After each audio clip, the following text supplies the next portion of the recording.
Hey guys, it's Chase Elleby and Jared Easter at Williams Elleby, and today we're going to talk to you about something that we've, kind of talk about in the office occasionally, is all the things that they didn't teach us in law school, which is a lot, but we're going to keep it with just three sort of the main topics that Jared and I came up with about stuff that we just weren't taught in law school that we've learned since graduating and practicing law. So Jared, what is the first thing that we sort of think about that was not taught in law school? So I think about all the time that no one taught us how to run a business. I even took law practice management, and that was supposed to teach us all about how to run a successful firm, and I really don't feel like they taught me much of anything. That's definitely the number one thing with anyone you talk to after law school is how to run a business, right? Because most folks, and I don't have the statistics in front of me, but most folks who graduate from law school, I would think, go and either practice in their own firm or at a small firm where you're having to do a lot of the day-to-day stuff with business. That's, HR, hiring employees, figuring out payroll, insurance, all the type of stuff that you just don't learn in law school. You just it's sort of a trial by fire, right? When you become a business owner and working at a small firm. So, what law school is good at doing is they're good at teaching you how to analyze, pick up fact patterns, write in, the legal style of writing, all those sorts of things. And that's all very important, especially like your first or second year out of law school where you're working at a firm, and that's the sort of stuff you're focused on. But then as you get older and the longer you practice, a lot of it sort of switches to the business side of things, and most law schools don't teach you a lot of that, so you're having to learn a lot on the fly. So,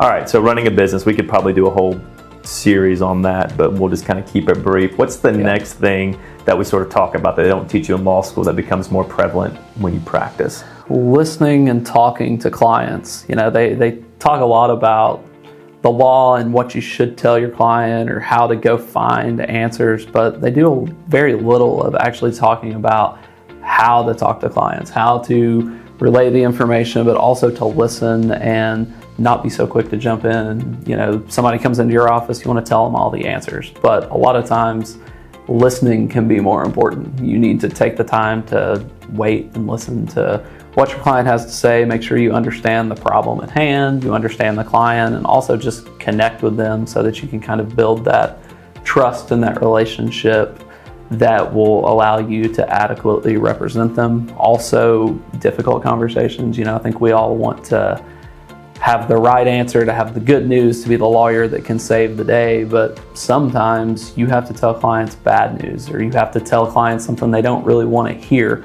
and that is definitely not what they teach you in law school. Law school is all about the right answer and knowing the right answer on the spot, and positivity and kind of winning.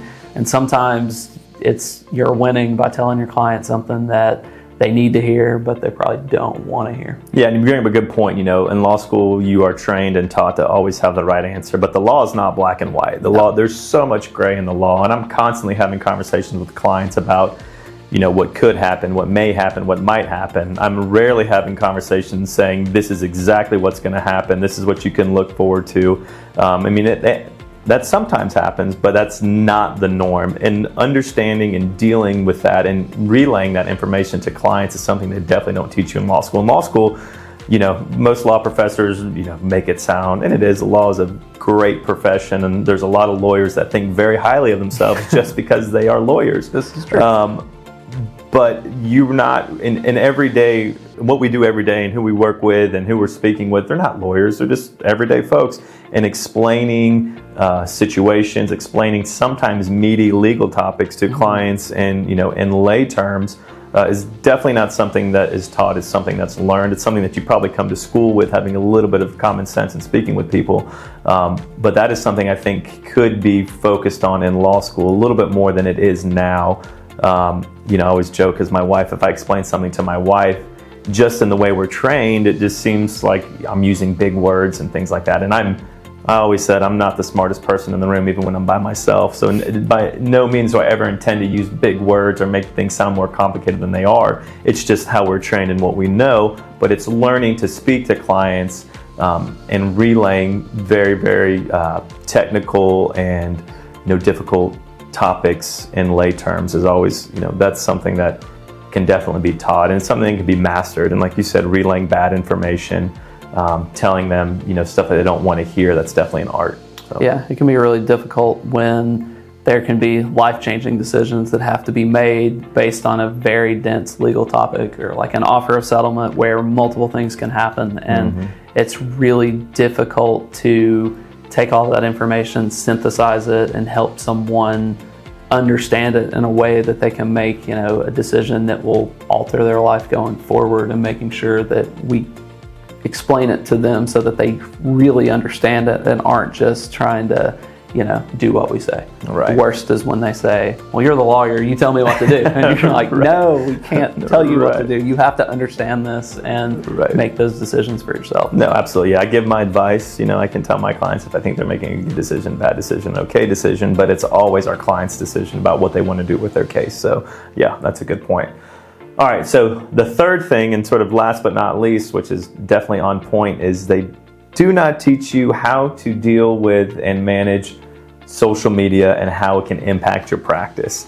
The joke in the office is that I love doing these videos. This is mine and Chase's favorite thing on the planet to do. We love nothing more than to come to you folks weekly with just this brilliant content and create these YouTube videos and the entertainment all around for everyone. The Insta-Talks and the Tickgrams and all that type of stuff, which we really, really do love doing. But no, in all seriousness, yeah, just like sort of our first topic where we discussed like the business of things and running a law firm and things like that, social media has become such a huge part of everyone's life. And I want to say it's taken over, but it really has. When I was in college, Facebook was brand new. You had to have a .edu email address to be on Facebook. MySpace was sort of around as well, which people are like, MySpace? What in the world is MySpace? But things have changed so much, and you have to be on top of it as a business owner. And that's not just for the law, that's for any business nowadays. If you don't have a social media presence, if you don't have an Instagram page, Twitter, LinkedIn, TikTok, if you're not doing YouTube and things like that, I really do feel like you are behind the ball.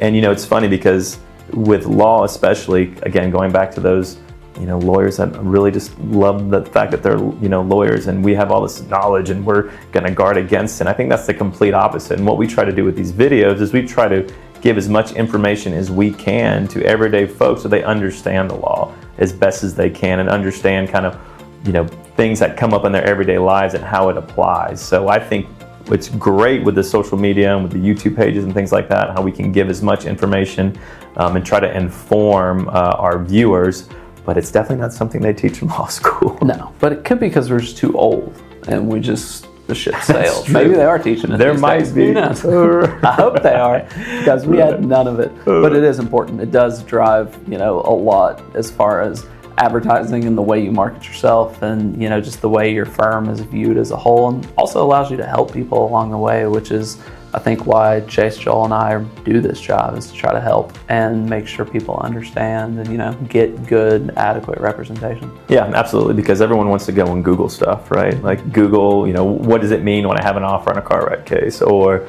is this a good offer? Am I resolving this case for, a fair amount? So everyone's going to go and Google. So we try to put as much information out there, and it's almost always via social media, whether it's YouTube, Instagram, all that type of stuff, so people can get that information. So, well, we've talked about, I think, 3 of the bigger topics when it comes to things that they don't teach you in law school, but you bring up a good point. They could teach it now, but not when we were in law school. We didn't learn it. Right. But we hope this video has been helpful to you. Joel will be back next week, so for all you Joel lovers out there, don't worry, he will be back. If you like this video, please hit the like button, subscribe to our page. If you have any comments or anything you'd like to add, feel free to add in the comment section, and we will see y'all next week.